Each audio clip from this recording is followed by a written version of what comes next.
Bakit madaming magaling sa umpisa pero biglang nawawala sa top? Kasi puro passion yung dala. Hello mga kakonchava, this is Miss Natalie Concha of VS Concha Realty. 19 years na po ako sa real estate at isang aral ang paulit-ulit kong nakikita. Ang passion, madaling simulan, pero hindi yan ang magdadala sa atin sa finish line. Kaya tanungin mo sarili mo, pang-umpisa ka lang ba o pang-matagalan? Ito ang tatlong bagay na nagdadala ng totoong success.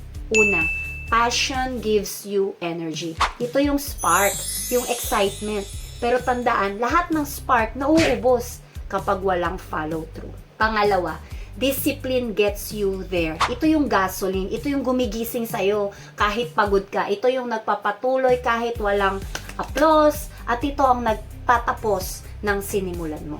Ang pangatlo, yung attitude. Attitude brings you to the next level. Ito yung magpapalakas ng mindset mo kapag hindi umaayon ang mundo. Kasi minsan, hindi skills ang kulang kundi ugali. So kung feeling mo na uubusan ka ng drive, baka passion lang yung ginagamit mo. Dagdagan mo ng disiplina at bantayan mo ang attitude mo. Doon nagsisimula ang next level.